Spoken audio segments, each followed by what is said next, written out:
Assalamualaikum warahmatullahi wabarakatuh. Perkenalkan, kami dari kelompok 6 akan mempresentasikan tentang interaksi desa dan kota.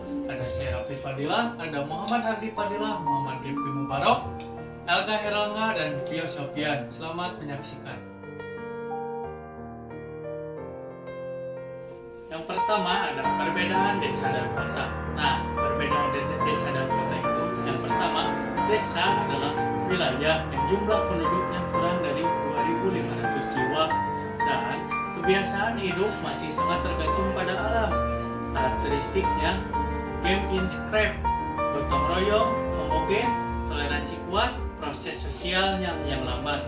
Sedangkan perbedaannya dengan kota adalah jaringan kehidupan manusia dengan tingkat kepadatan penduduk tinggi dan sosial ekonominya heterogen. Karakteristiknya Gesellschaft, individualis, materialistis, toleransi rendah, heterogen, dan ada keseimbangan sosial. Wilayah zona interaksi menurut R. Bintaro. Zona interaksi di desa dan kota. Desa dan kota adalah dua wilayah yang saling melengkapi sebagai suatu elemen ruang. Kedua wilayah ini tidak dapat dipisahkan secara fungsionalnya. Interaksi desa dan kota menimbulkan pengaruh tertentu pada setiap zona. Pengaruh pada setiap zona dipengaruhi oleh jarak zona ke pusat kota.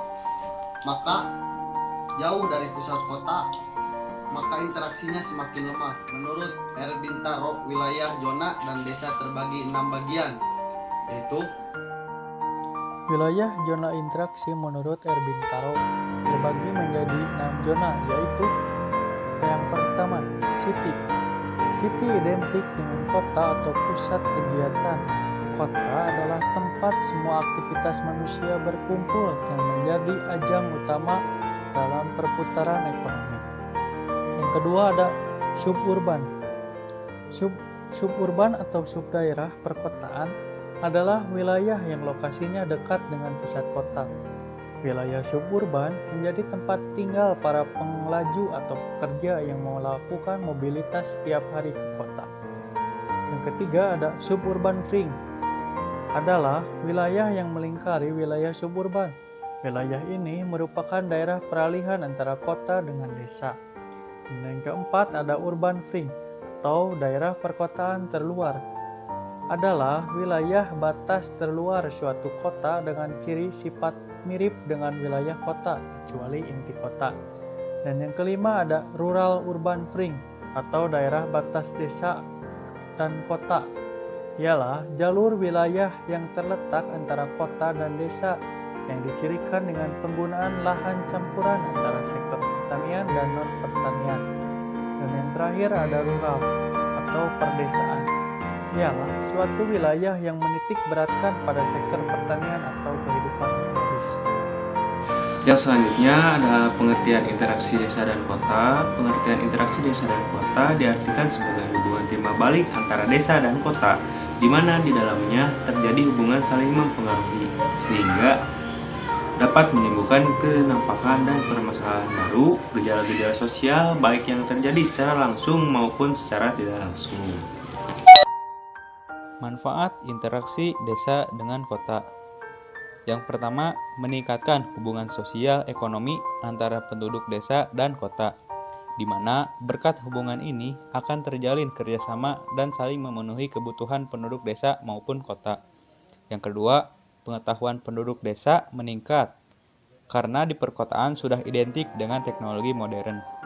3. Dapat menumbuhkan heterogenitas mata pencaharian penduduk desa, di mana penduduk desa yang awalnya hanya bermata pencaharian itu saja, ketika menjalin hubungan dengan kota, maka akan ada inovasi baru yang muncul untuk mendirikan usaha atau sejenisnya untuk bermata pencaharian.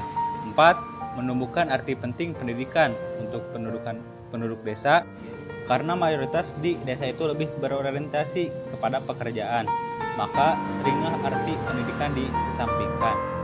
Maka hubungan itu akan mampu menumbuhkan kemampuan dan semangat untuk mengejar cita-citanya. Selanjutnya ada teori titik henti. Teori titik henti dikemukakan oleh William J. Reilly. Titik henti suatu wilayah dapat diketahui melalui pendekatan perbandingan antara jarak dua wilayah dengan jumlah penduduk terbanyak dibagi dengan jumlah yang penduduknya lebih sedikit. Nah, penentuan titik henti suatu fasilitas ditentukan jaraknya dihitung dari kota yang berpenduduknya yang jumlahnya lebih sedikit. Hal ini untuk menyeimbangkan jumlah penduduk di kedua kota tersebut. Nah, apa sih fungsi teori titik henti tersebut? Teori titik henti berfungsi untuk diantaranya untuk menentukan lokasi suatu usaha ekonomi, misalnya seperti pasar, SPBU, shopping center, dan lain-lain. Selain itu juga berfungsi untuk menentukan lokasi sarana kesehatan seperti rumah sakit, klinik, puskesmas, dan sebagainya.